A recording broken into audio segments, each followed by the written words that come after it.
सामने लेकर हाजिर हूँ। और आज है 15 जून। हर किसी को इंतजार था कि आज ईद का त्यौहार मनाया जाएगा, लेकिन ऐसी खबरें सामने आई हैं कि ईद चांद नजर नहीं आया है। तो ऐसे में आज ईद का त्यौहार नहीं मनाया जाएगा। और इसके साथ ये बात करते हैं बीते कल यानी कि 14 जून की, कि आखिर 14 जून को कौन कौन से घटनाक्रम रहे जो कि अखबारों की सुर्खियों के तौर पर अखबारों में छाए हुए हैं। वैसे खबरें तो बहुत है, लेकिन ऐसी दो खबरें हैं जिसने कहीं ना कहीं तहलका मचा दिया। एक खबर तो शायद आप भी जानते होंगे कि उत्तर भारत में धूल का कहर किस कदर जारी है। 48 घंटे के अंदर कोई राहत मिलने की उम्मीद नहीं है। अगर 5 घंटे से ज़्यादा इस हवा में सांस ली तो समझिए आप अस्थमा के शिकार हो जाएंगे। बहुत बहुत बहुत मुश्किलें हैं। और सिर्फ राष्ट्रीय राजधानी दिल्ली का ये हाल नहीं है, उत्तर भारत के कई राज्यों का हाल है। तो वहीं अगर दिल्ली की बात करूं तो उपराज्यपाल अनिल बैजल ने निर्माण कार्य पर रोक लगा दी है 2 दिनों तक। और ऐसे में कहीं ना कहीं इमरजेंसी जैसे भी हालात पैदा हो रहे हैं। क्या इसके लिए सरकार कुछ बंदोबस्त करेगी, क्योंकि जिस तरह से हवा में धूल का पूरा वातावरण बन गया है, और अगर आप नॉर्मल तरीके से बाहर निकलते हैं तो आपके चेहरे में पूरी डस्ट ऐसा लगेगा पूरे चेहरे में पाउडर लग गया है। तो कहीं ना कहीं और सांस लेने में बहुत ब्रीदिंग में प्रॉब्लम आ रही है बहुत से लोगों को। और जाहिर सी बात है, बच्चा हो, बुजुर्ग हो, युवा हो, कोई भी हो, सभी को दिक्कत हो रही, क्योंकि ये जो हवा है ये हवा किसी के लिए भी फायदेमंद नहीं है। इसमें सांस लेने का मतलब है दम घोटू, ये हवा दम घोटू हवा है, दम घोटू धूल है। सांस लेने का मतलब है कफ और खांसी से आपको जूझना। इसके साथ ही अस्थमा के शिकार हो जाएंगे, आपको सांस लेने में, ब्रीदिंग लेने में बहुत दिक्कत होगी। तो ऐसे में अपना बचाव खुद करिए। बचाव करने के लिए चेहरे को पूरा कवर करके जाइए, या तो मास्क होता है वो लगाकर जाइए, क्योंकि बहुत मुश्किल है। और ऐसे में हेल्थ इज वेल्थ, तो स्वास्थ्य ही धन है और हर किसी को अपने स्वास्थ्य का ध्यान रखना चाहिए। अगर स्वास्थ्य जो अच्छा रहेगा तो सब कुछ अच्छा रहेगा। और इस समय जो हालात चल रहे हैं उत्तर भारत में, वो वाकई बहुत मुश्किलों भरे हैं और हेल्थ के लिहाज से तो बिल्कुल भी अच्छे नहीं है। दिल्ली तो वैसे ही हमेशा पोल्यूटेड रही है, जिसको कभी कोई बीमारी ना हुई हो उसको दिल्ली में आके बीमारी लग जाती है। और ऐसा है, चाहे कफ की समस्या हो, चाहे यहाँ पे खांसी की समस्या हो, चाहे एलर्जी की समस्या हो, बहुत सी ऐसी समस्या है जिससे दो चार होना पड़ता है बहुत से लोगों को। जो यहाँ पे जो यहाँ पे रह रहे हैं, जो जिनकी यहाँ की पैदाइश है, शायद वो ऑब्जर्व कर ले जाते हैं। लेकिन बहुत से लोग जो बाहरी हैं, क्योंकि दिल्ली में अधिकतर लोग बाहरी हैं, तो कहीं ना कहीं उनकी जो क्लाइमेट है जहाँ से वो आते हैं और दिल्ली की आबोहवा वहाँ की आबोहवा में अंतर हो जाता है। कहते हैं ना एक आम लैंग्वेज में कि पानी का अंतर हो गया, पानी सूट नहीं कर रहा है। तो वही है कि यहाँ पर कुछ लोगों को पानी सूट नहीं करता है और फिर उनको वो शिकार हो जाते हैं। बहुत मुश्किल है। प्लीज़ मैं दर्शकों से यही अपील करूंगी कि अपने स्वास्थ्य का ध्यान रखें और इस धूल भरे वातावरण में बाहर निकलने से पहले, धूल भरी जो बाहर माहौल चल रहा है उसमें निकलने से पहले मास्क लगाएं या चेहरे को कवर करके निकले। बहुत गंदी वाली धूप भी है, तो उससे भी खुद को बचाएं, क्योंकि यहाँ पर बस यही सोल्यूशन निकल रहा है कि आप खुद को किस तरह से प्रोटेक्ट कर पाते हैं इस धूल भरे वातावरण में। और ऐसे में जनसत्ता के फ्रंट पेज पर आप देख भी सकते हैं, जमी से आसमान तक धूल, तूफान और बारिश का कहर। यूपी में 24 घंटे में तेज आंधी की चपेट में आने से 15 लोगों की मौत हो गई है, 28 घायल हो गए हैं। चंडीगढ़ में धूल की वजह से हवाई सेवा प्रभावित हो गई है। पूर्वोत्तर में बारिश से बदहाल हो गए हैं लोग। लेकिन अभी तक अगर ये बारिश हो जाती है तो समझिए कि ये धूल हटेगी। और सभी को इंतजार है कि कम से कम बारिश हो, क्योंकि 3-4 दिनों से लगातार दिल्ली में ह्यूमिडिटी देखी जा रही है। गर्मी बहुत जबरदस्त है, चाहे कूलर हो चाहे एसी हो, कुछ भी काम नहीं कर रहा है। तो सोचिए इसमें आम लोगों का क्या हाल होगा। जो हमारा और आपका ये हाल है, तो जो सड़कों पर हैं, जो रेडी लगाते हैं, जो रोड पे खड़े होकर सब्जियां बेचते हैं, जो मजदूर हैं, जो एक सड़क पे ही सोते हैं, सड़क पर ही खाते हैं, उन लोगों का क्या है। सोचिए जरा कि वो लोग कैसे अपनी जिंदगी गुजार रहे होंगे। चलिए अगली खबर की तरफ करते हैं। जम्मू कश्मीर से जुड़ी है। जम्मू कश्मीर में राइजिंग कश्मीर अखबार के जो संपादक हैं उनकी हत्या कर दी गई है और उनके सुरक्षा गार्ड को भी मार दिया गया है। और इस पर जो इसकी जिम्मेदार, कहीं ना कहीं इसका दारोमदार जो है अलकायदा की तरफ जा रहा है कि अलकायदा ने मरवाया है। और इसके पीछे वजह ये कही जा रही है कि बीते दिनों उन्होंने मानवाधिकार को लेकर एक रिपोर्ट पब्लिश की थी, उसी को लेकर बुखारी को मार दिया गया है। ये आप देख सकते हैं कश्मीर में आतंकियों ने संपादक की हत्या की है। वरिष्ठ पत्रकार और राइजिंग कश्मीर के संपादक सुजात बुखारी और उनके दो निजी सुरक्षा अधिकारियों की गुरुवार को जम्मू कश्मीर की राजधानी श्रीनगर में उनके कार्यालय के बाहर आतंकवादियों ने गोली मारकर हत्या कर दी है। और पुलिस के अधिकारियों ने बताया कि बुखारी यहां लाल चौक पर प्रेस एनक्लेव स्थित अपने कार्यालय से एक इफ्तार पार्टी के लिए जा रहे थे और इस दौरान उन पर गोलियां चलाई गई हैं और आतंक के चौथे शिकार बने हैं शुजात। 3 दशक से जारी हिंसा में आतंकवादियों के हाथों मारे गए चौथे पत्रकार है वो। और 1991 में अलसफा के संपादक मोहम्मद शबान की हत्या हुई थी।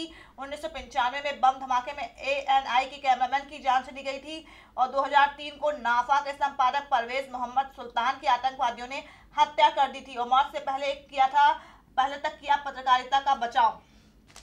अज्ञात बंदूकधारियों के हमले में मारे जाने से महज कुछ घंटे तक राइजिंग कश्मीर के संपादक सुजात बुखारी ने ट्विटर पर तब अपने काम का जबरदस्त बचाव किया जब दिल्ली के कुछ पत्रकारों ने उन पर कश्मीर को लेकर पक्षपातपूर्ण रिपोर्टिंग का आरोप लगाया था और उन्होंने घाटी में कथित मानवाधिकार उल्लंघन पर संयुक्त राष्ट्र की रिपोर्ट भी पोस्ट की थी। उनके आखिरी ट्वीटों में से एक ट्वीट था कि कश्मीर पर पहली संयुक्त राष्ट्र मानवाधिकार उल्लंघन की अंतर्राष्ट्रीय जांच की मांग करती है और विशिष्ट पहचान। और मुखर बुखारी ने एक अन्य ट्वीट में लिखा था कि कश्मीर में हमने पत्रकारिता गर्व के साथ की है, जमीन पर जो कुछ होगा हम उसे प्रमुखता से उठाते रहेंगे। और जब इस मौके पर जब इस दुखद घटना पर महबूबा मुफ्ती जो कि जम्मू कश्मीर की मुख्यमंत्री उनसे पूछा गया तो रो पड़ी, उनके आंसू छलक पड़े और फिर उन्होंने कहा कि बहुत गलत किया आतंकियों ने, बहुत गलत किया और उन्होंने कहा सख्त सजा दी जाएगी। और बीजेपी से लेकर कांग्रेस के नेताओं ने घोर निंदा की है इस घटना की और साथ ही उमर अब्दुल्ला ने ट्वीट करके पाकिस्तान को जमकर लताड़ा है। चलिए अब अगली खबर जनसत्ता के एडिटोरियल की ही बात कर लेते हैं।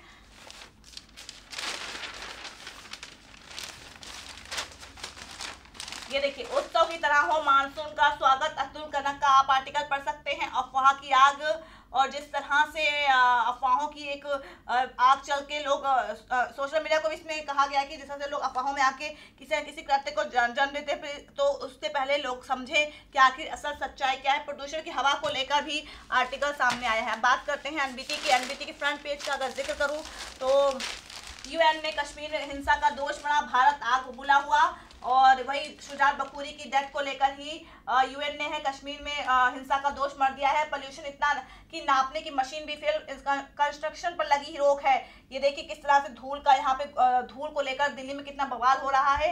और इसके अलावा बात करते हैं अब, और फटाफट बात करना चाहूंगी मैं आपसे, आने वाले 3 दिन आपके लिए हैं खतरनाक। ये देखिए किस तरह से नरेला, रोहड़ी, मुंडका, जहांगीरपुरी, अशोक विहार। मैं अपने कैमरा पर्सन से कहूंगी थोड़ा फोकस करें, मैं बताने से अच्छा कि मैं आपको दिखा दूं कि आखिर क्या स्थिति चल रही है दिल्ली में। तो इसलिए प्लीज अपने आप को थोड़ा सा बचाव करें क्योंकि स्थिति आने वाले दिनों में और ज्यादा खतरनाक होने वाली है। ये देख सकते हैं सबसे प्रदूषित स्थानों में कितने यहाँ पे कितने इलाके लिए गए हैं। तो प्लीज अपने आप को थोड़ा सा सेफ करें। मेनका गांधी ने कहा है कि बसों में कैमरों का ट्रायल कर ले, दिल्ली एक भी अपराधी पकड़ा तो प्रपोजल मान लूंगी। बसों में कैमरे को लेकर कहीं ना कहीं जो है घेरी जा रही है दिल्ली सरकार, उसी पे मेनका गांधी ने कहा है ये। और बात करते हैं दाती महाराज की, सर्च वारंट जारी, क्राइम ब्रांच शनिधाम पहुंची है, अब तक क्यों गिरफ्तार नहीं हुआ दाती महाराज। कल दाती महाराज का स्टेटमेंट सामने आया था कि बेटी की पीड़िता मेरी बेटी की तरह है और मैं उसका रेप क्यों करूंगा और जैसा भी होगा मैं कोऑपरेट करूंगा। 351 सड़कों पर 11 जुलाई तक सीलिंग से राहत, ये खबर है। इसके अलावा बात करते हैं अब, ये देखिए मध्य प्रदेश के गुना में बीजेपी विधायक उन्होंने क्या कहा है कि बांध रहे लेकिन ऐसे बच्चे पैदा ना करें जो संस्कारी ना हो। ये बीजेपी के विधायक है पन्ना लाल शाक्य। और तमिलनाडु सरकार को राहत, 18 विधायकों पर जजों का फैसला। और बिहार में कांग्रेस आरजेडी मिलकर चुनाव लड़ेगी। अखिलेश यादव ने कल ऐलान किया है कि कन्नौज से चुनाव लड़ेंगे और मुलायम सिंह यादव मैनपुरी से चुनाव लड़ेंगे। पहले भी अखिलेश यादव कन्नौज से सांसद रह चुके हैं। इसके अलावा इकोनॉमिक टाइम्स की बात कर लेती हूं मैं। सरकार ने नीति आयोग की विनिवेश योजना ठुकरा दी है और थोक महंगाई दर 14 माह के टॉप लेवल पर है। और झटके में इतिहास बनाने वाली मुलाकात जो डोनाल्ड ट्रंप और किम जोंग की हुई है, शीर्ष पाठक का आर्टिकल पढ़ सकते हैं आप। इफ्तार की सियासत जो देखने को मिल रही है, इस पर आर्टिकल सामने आया है। इसके अलावा बात करते हैं खेल जगत की, अफगान आर्मी की नर्वस शुरुआत। और इसके अलावा रोनाल्डो पर होंगी निगाहें। और सबसे लास्ट एनबीटी की पेज पे जो खबर पब्लिश हुई है वो थोड़ा सा हैरान करने वाली है। प्रमोशन से आईएएस बने तो भी कड़ी होगी ट्रेनिंग। और इसके अलावा ये देख लीजिए, रिसर्च आया है कि बहुओं से ज्यादा बेटे करते हैं, बुजुर्गों से ज्यादती ये करते हैं। 52% जो है बेटे अपना कदर नहीं करते हैं बुजुर्गों की, और 34% बहुएं होती हैं जो कदर नहीं करती हैं अपने सास ससुर की। ये हेल्प एज एज इंडिया की रिपोर्ट के मुताबिक ये आंकड़े सामने आए। बेंगलुरु, अहमदाबाद, भोपाल, अमृतसर, दिल्ली, ये देखिए इन शहरों में सबसे ज्यादा बदसलूकी होती है माँ बाप के साथ। अब मैं फटाफट बात करूंगी हिंदुस्तान की। हिंदुस्तान के फ्रंट पेज की अगर बात करूं तो सब जगह औरंगजेब जवान, कल ईद का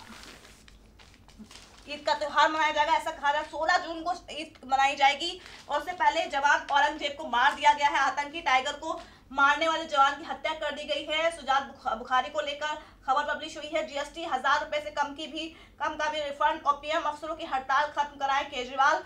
और जेईई एडवांस के लिए पूरक सूची हुई जारी। और देश का हर चौथा बुजुर्ग दुर्व्यवहार का शिकार, जो कि मैंने अभी आपको बताया है। इस बेटे जो है वो ज्यादा जाति करते हैं अपने माँ बाप के साथ, कंपैरिजन देन बहू।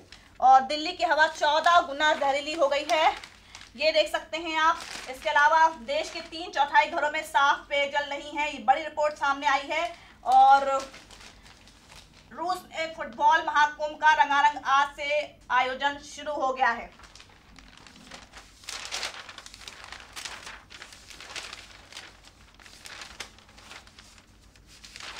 इसके अलावा बात करूंगी मैं हेल्थ को लेकर बात करूंगी, थोड़ा सा आप इस पे गौर फरमा सकते हैं। क्यों अंग हो जाते हैं सुन्न, ये 13 नंबर पेज पे है, देख सकते हैं। हेल्थ तरक्की, थायराइड, मधुमेह, शराब का सेवन, मल्टीपल स्क्लेरोसिस और नस दबाना, टार्सल टनल सिंड्रोम और स्ट्रोक, ये पूरा आप पढ़ सकते हैं हिंदुस्तान अगर आपके घर पे आता है तो। इसके अलावा बिजनेस का अगर जिक्र करूं तो थोक महंगाई 1 वर्ष में 2 गुनी हुई है। और ऐसे में दिव्या सूर्यदेवरा जनरल मोटर्स की सीएफओ बन गई हैं। चेन्नई से इनका नाता रहा है और भारतीय मूल की अमेरिकन महिला है ये। और इसके अलावा ई कॉमर्स में धमाके की तैयारी कर रही है रिलायंस। और चीनी सरसों तेल महंगा हो गया है, टमाटर के रेट भी बढ़ गए हैं। अब बात करते हैं छत्तीसगढ़ की।